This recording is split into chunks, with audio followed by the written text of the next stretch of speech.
Ganpati, with the head of an elephant, is one of the most recognizable deities in Hinduism.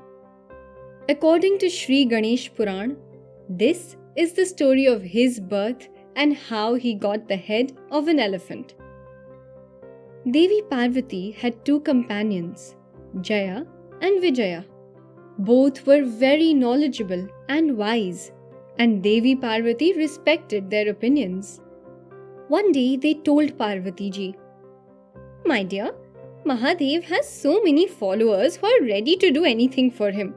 However, you do not have anyone you can call your Gan."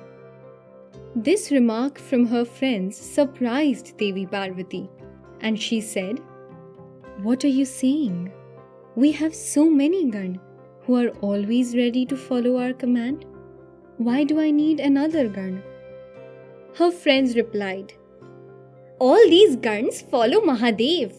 Shivji's command is supreme for them. Nandi, Bringi, etc. follow you because you are Mahadev's companion. If you ask them to do something that is against the wishes of Mahadev, none of them will do it."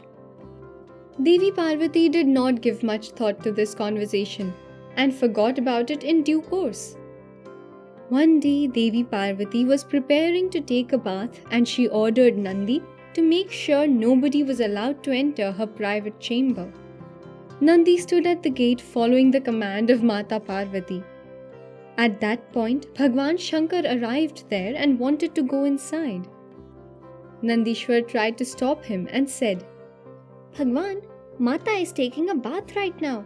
I request you to wait here till she is done."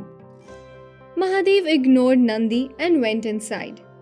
Seeing that Nandi allowed Mahadev to enter her private chamber defying the order she gave him, Mata Parvati remembered the conversation with her friends.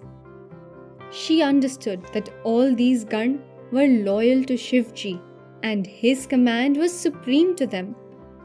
She thought, "If I had my own Gan, he would have considered my wishes foremost." After Mahadev left, Mata Parvati scrubbed the uptan off her body and created a baby boy out of it. The child thus created by Devi Parvati was beautiful, strong, and flawless. Parvati ji adorned the child with beautiful clothes and jewels and said, "My child, you are my son. You are born out of my body and I love you the most." The child bowed in front of Mata Parvati and said, "Mother, you are the only one I know. I will always remain yours and will follow your instructions only." Parvati ji said, "Son, you should never defy my instructions for anyone. Now please stand guard at the door and do not allow anyone to enter without my permission," and gave the child a divine stick. The boy stood at the door holding the stick given to him by his mother. Mata Parvati was also carefree because today it was her Gan guarding the door. Sometime later, Bhagwan Shankar arrived and tried to enter the quarter without paying any attention to who was at the gate. The boy stopped Mahadev and said, "Stop! This is Mata Parvati's private chamber. Nobody is allowed to enter it without her permission.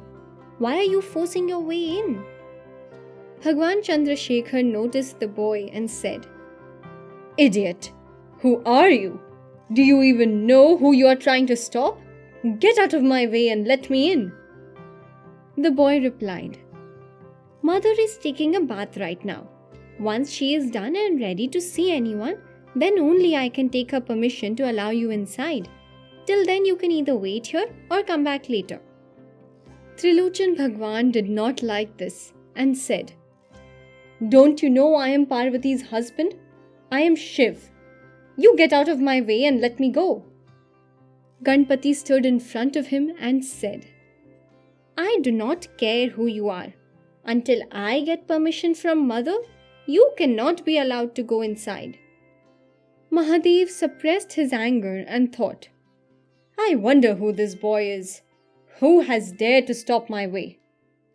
Shivji went away from there and asked his guns to inquire about the boy at Mata Parvati's quarter. The Shivgan came near the son of Parvati and said, "You look very soft and delicate. Listen to the elders and go away from here." Mata Parvati's son replied, "Who are you? Why are you bothering me for no reason? You look old enough to understand who is the authority figure here. So it is only wise that you stop bothering me and go away from here." Hearing Ganpati's words made the Shivgan laugh. They spoke in a stern voice. "If you do not want to get hurt, step aside and go away from here. This is as per the order of Bhagwan Mahadev." The boy answered, "I am the son of Mata Parvati. She has appointed me to guard duty and I am following her instructions. You want to follow the instructions of your lord and want me to step aside. But I cannot defy my mother's orders. So if your lord wishes, he can stand here and wait, but he cannot go inside." The Shivgan understood that it was impossible to move this boy, who claims to be the son of Mata Parvati. They went to Mahadev and informed him about the entire situation. Shivji became angry and said, "All you powerful Shivgan could not move one stubborn boy from his place. Go back and remove him from here. Use force if necessary, but I want him gone." The Shivgan went back and threatened the boy, but he did not move. In the end, they were left with no choice and they attacked the boy. However, the boy was extremely powerful. He started countering their attack with his stick. Parvati's son was facing all the Shivgan alone. He confounded them with his strength and made them run around in confusion. Devarshi Narad and all the gods arrived at Kailash to inquire about this massive battle. Mahadev informed them how one small boy standing at the gate of Parvati's private chamber is causing havoc among the Shivgan.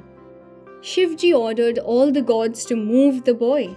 However, all their divine weapons proved to be useless in front of Ganpati's stick. They all came back to Mahadev. Looking at their miserable condition, Mahadev got extremely angry and decided to fight the boy himself. A massive duel started between the boy and Mahadev. All the gods were surprised at the valor displayed by that young boy. In the end, the boy got distracted fighting multiple gods when Shivji attacked him with his Trishul and managed to cut off his head. When Devi Parvati found out about the death of her son at the hands of her husband, she became enraged. She took a fierce form, causing thousands of fierce goddesses to appear from her. Devi Parvati ordered these goddesses to punish all the gods and Gans present there.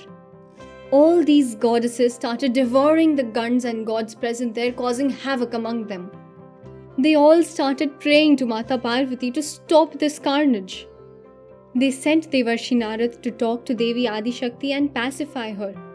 Maheshwari told Devarshi Narad, "You all have attacked my son and killed him. Now the only way to stop this destruction is to bring my son back to life." Everyone went to Mahadev and informed him about Devi Parvati's wish. Mahadev ordered all the gods, "All of you, go towards the north and get me the head of the first living creature you see." They all encountered an elephant and brought his head to Kailash. Mahadev commanded them to keep that head on Ganpati's body. Then they all started chanting powerful mantras. Shivji infused his powers in the water and sprinkled it on the boy. Touched by this divine water, the boy got up as if he had just woken up from his sleep.